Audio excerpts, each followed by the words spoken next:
আমি কিন্তু বাংলাদেশে এখন আর নিরাপদ বোধ করি না।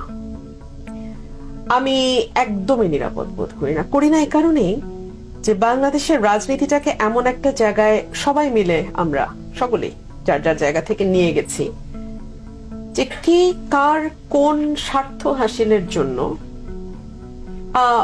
আমাকে নাই করে দেবে, এবং দেখা যাবে একটা বিরাট গ্রুপ এটার সুবিধা নিতে পারবে। বিশ্বাস করি আমার মতোই যারা সাধারণ নাগরিক তারাও যার যার জায়গা থেকে নিরাপদ বোধ করে না।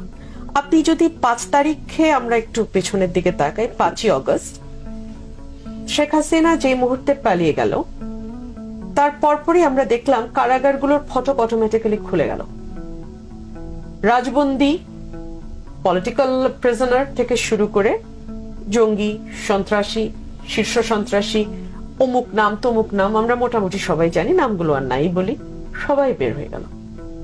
কার সাজার মেয়াদ শেষ হলো, কার সাজা বাকি আছে, কারো বিরুদ্ধে হয়তো 20টা মামলা, তার হয়তো 18টাতে বেল আছে, 2টাতে বেল হয় না। এবং আমি একজন আইনজীবী হিসেবে আমার মনে প্রশ্ন আসলো, যদি তারা এতদিন অবৈধ আটকেও থেকে থাকে, একটা তো প্রক্রিয়া আছে বের হওয়ার, নাকি এটা একটা মবের মুল্লুক? ওই মবের মুল্লুক শুরু হলো কিন্তু গত 5ই অগস্ট। তারপরে আমরা দেখলাম সংখ্যালঘু সম্প্রদায়কে নিয়ে একটা খেলা চলছে বাংলাদেশে। তাদেরকে উস্কে দিয়ে, তাদেরকে ব্যবহার করে অনেকেই ফায়দা নেওয়ার চেষ্টা করছে। আমার ঘরের পাশের দেশ ভারতের মিডিয়া এমন ভাবে পোর্ট্রে করলো যেন বাংলাদেশে রায়ট হচ্ছে না। বাংলাদেশে আসলে রায়ট হচ্ছিল না ওই সময়। তারপরে আমরা দেখলাম আশুলিয়া, গাজীপুর, সাভার এখনো আনরেস্ট চলছে, কারখানাগুলো, ফ্যাক্টরিগুলো বন্ধ হচ্ছে, খুলছে, ভাঙচুর হচ্ছে, ইত্যাদি ইত্যাদি। আমরা দেখলাম আনসার বাহিনী তারা এক ধরনের কু করার চেষ্টা করছে। জুডিশিয়াল কু এর কথা তো আলোচনাই হলো, প্রধান বিচারপতি থেকে শুরু করে সকল অ্যাপেলেট ডিভিশনের জাস্টিসরা ধপ ধপ ধপ ধপ করে পড়ে গেলেন। একটা হজবরল না, একদম একটা হজবরল। তো এটার মধ্যে আসলে আমরা কি আইনের শাসনের কথা বলবো আর কি রিমান্ডের কথা বলবো? রিমান্ডের ব্যাপারে আমি আইনজীবী হিসেবে এটুকু বলি, বাংলাদেশের সিআরপিসি তে রিমান্ড বলে কোনো শব্দ নাই।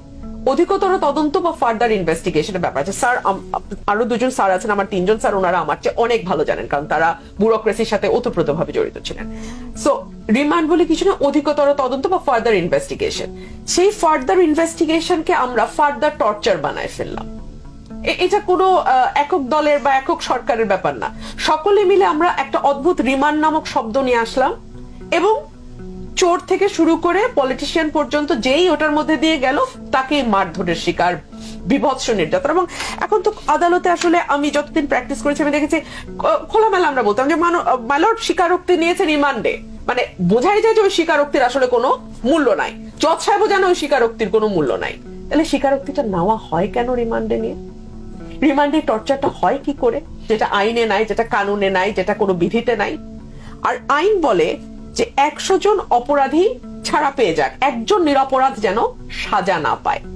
এই যে শত শত হাজার হাজার মামলা গত কয়েক বছর ধরে আমরা দেখলাম পলিটিক্যাল পার্সনদের উপর করা হলো, এখন আবার নতুন করে খুনের মামলা, হত্যা মামলা চলছে, এবং হরে দরে অনেককেই গ্রেপ্তার করা হচ্ছে।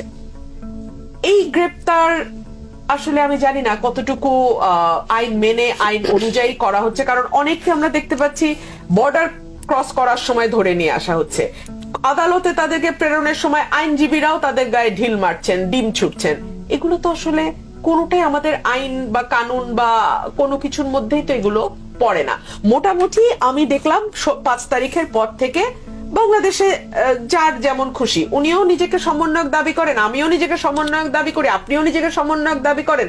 মোটামুটি এটা এখন আমাদের সকলেই আমরা এক একজন শেখ হাসিনা, সকলেই আমরা প্রত্যেকে যার যার জায়গা থেকে এখন সর্বময় ক্ষমতা আমরা মনে করছি আমাদের হাতে চলে এসছে। সো আমাদের যেহেতু দীর্ঘ মানে কয়েক বছর, মানে 15 বছরের উপরে আমাদের এক ধরনের অভিজ্ঞতার মধ্যে দিয়ে আমরা গেছি, এক ধরনের সাপ্রেশনের মধ্যে দিয়ে আমরা গেছি, এক ধরনের ভীতির মধ্যে দিয়ে আমরা গেছি।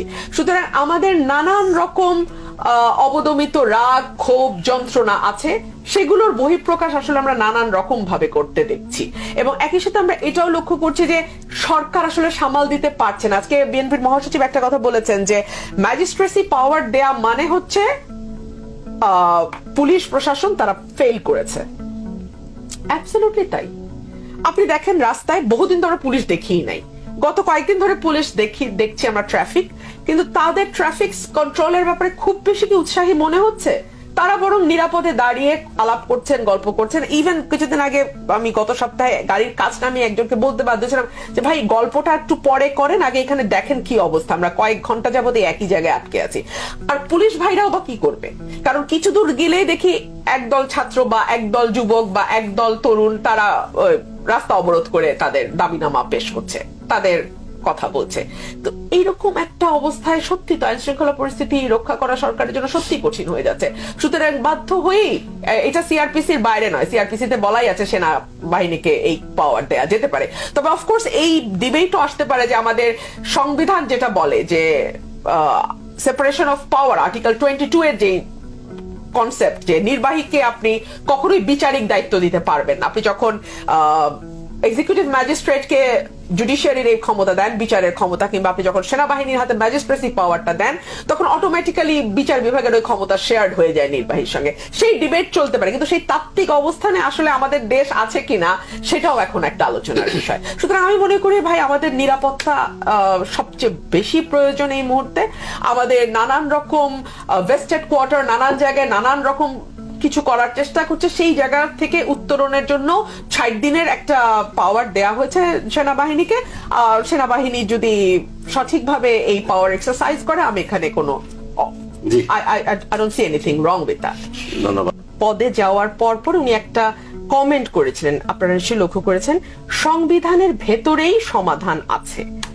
আর যিনি ডক্টর আলী রিয়াজ সর্বজন শ্রদ্ধেয়, উনি বলেছেন সংবিধান পুনর্লেখন করতে হবে। আমার মনে হয় উত্তরটা এখানেই নিহিত। উনি যখন আসতেন, ওনার কাছে তো ব্যবসায়ীরা টাকা নিয়ে আসতেন দল চালানো, রাজনৈতিক খরচ হিসেবে। তো তখন তো ইয়ে ছিল না, ওই ফোম ছিল না, জাজিমের উপর তোষক বিছিয়ে তার উপর উনি বসতেন। তো পলিটিশিয়ানরা টাকা, ব্যবসায়ীরা টাকা দিল, উনি বলতেন না আমি ধরবো না ওই